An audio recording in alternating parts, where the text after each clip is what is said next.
everyone, welcome back to my channel. Suppose you just got your offer letter and you are very happy about it because it's the first offer letter of your career. But I'll tell you my own experience. I was very happy when I got my offer letter, but at the same time I had lot of questions, what work I'll get assigned there, would I be able to do that work, are my skills sufficient, what should I learn extra so that I can manage my work, what role and responsibilities would be there in my office. So I have lot of questions and I wanted someone to answer those.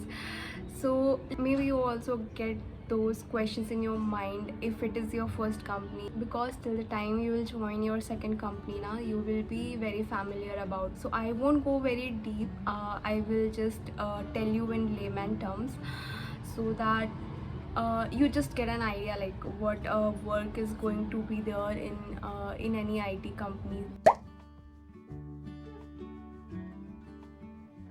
For understanding this, firstly you need to have a little idea about SDLC. I know if you are a CS student, then you will have a very clear idea about it, because it's been taught us very thoroughly in our college. But if you are a non-IT student, then I will tell about SDLC in a very simple way, you can say.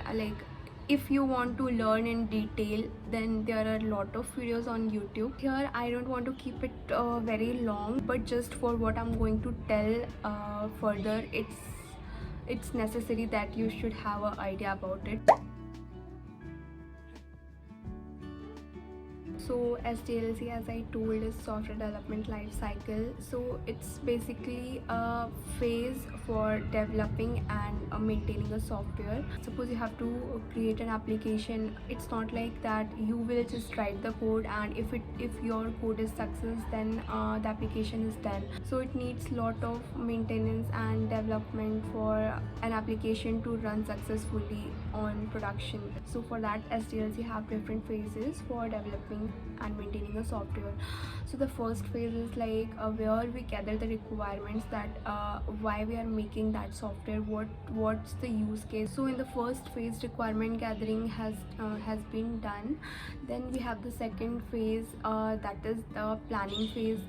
Here we plan what are the things which are required for developing that application, that is what is the operating system, what will be the language, what the language is going to be, which type of resources we need for developing this applications, and what server we are going to use, what database we are going to use, whether it will be on cloud, whether it will be on physical servers. So all these things are done on planning. Then after that, development has been done. So in development, the developers used to write code. Then we have the testing phase. So whatever the code developer has written, it has been tested. After testing, we have the deployment stage, where we deploy the application into production. So production is basically an environment or a place where our application is live. That means end user like us are using the services of a software. So we can say that the particular application is in production. And after that,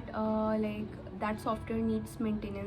If anything goes wrong, you want to add a new feature in your existing application, then you need to write a piece of code and then you need to test it with a different with the old version of your application. And if it is successful, this is called the maintenance phase. This is how SDLC works. That's why the company hires people like us, so that they can perform the work in each phase of the SDLC. Till now, what I have understood, in an IT company, we majorly have 3 roles, that is support, development and testing. If you are watching my video and you are having more experience than me, then definitely you can have a different point of view, but this is my point of view I'm telling. First, let me talk about the support profile. So support can be of two types, that is technical support or product support. So what happens to product support? It's like, suppose if someone's system falls down, if there is some hardware related problems, then you will be the person whom the end user will connect, and they will be telling you or creating the tickets. It will be on chat, or it will be on call, or they might raise an incident, and you will be the person who will diagnose the problem, you will fix it. And then we have technical support. You will have most of the things already written, like the resolutions and all. I cannot explain much deeply on it, like I don't have much idea like the roles and responsibilities for a support person. But I have heard a lot of people saying that there is no career if you are in support. What I think about it is like, if you are in support and you are doing your 100%, think about it like you are the person who is resolving someone's issue and you are making it work. So you become a very good problem solver, and you got allotted a time. In that particular time you are doing that work, so you get a very good time management, and these things will definitely help you to grow in your life also. I will say that if you are in support and you are giving your 100%, then definitely there is nothing which can stop you from growing. Like if you will have experience, then you can switch, you can become a lead, you can guide others. Yeah, so I think definitely there is a scope. And suppose you got allocated to a support project from the beginning of your career, but you don't want to do it. So it's not like that someone will stop you from coding or something. Just do your support work, just learn some skills from there, and just keep trying for coding. Like inside a company, you have multiple opportunities for coding and everything. And so it's not like that if you are in a support project, in a support role, then your career is end. It's not like that. You can, if you want. So next is like a development role. So I think everyone knows what is development roles. Here you need to write the code, and like you will be given a requirement or a functionality to implement that. If this will be the input, then this should be the output, and it's up to you how you create it. So if you are into developer role, then it's not like that you have to be very proficient in your role, like you have to know each and everything. I think you can manage if you know how to research and develop a particular thing. If you are very good in research and development, then I think you can write every type of code. Development role is definitely having a lot of scope. I mean, suppose if you understand that how to implement a logic, you don't have to worry about the language, like either it should be in Java, C++, C Sharp. So if your logic building is strong, then you can write the code in any language.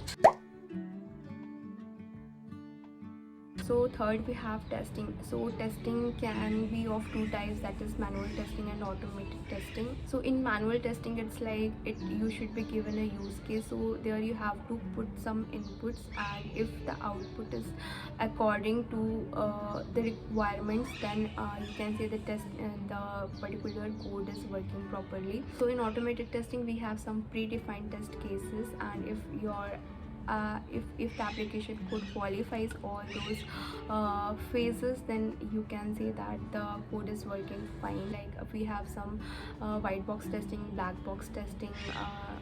I cannot speak a lot on it, because again you will get lot of videos on YouTube about it. Overall, what I will say is like, if you got assigned to any role in a company, then it's not like it is for your lifetime. If you are not feeling good about that role, then definitely you can try to change it. Like if you're not happy in a support role or development or testing role, then definitely you can try to change it. And if you want to, then definitely you should. If you know your work 100%, if you are feeling happy in your role inside an organization, then definitely you should go for it. If you are getting the satisfaction that your skills are getting utilized properly and your skills and understanding are not wasted in that particular role, then you should definitely do it. So that's it for today. I hope whatever I have shared have helped you in somewhere, and if it does, then please do like and comment on this video. Like I get happy when I get a feeling that I helped someone. So yeah, if you did, then please do like and comment. And in case you want to check out the other content, then definitely you can go through my YouTube channel.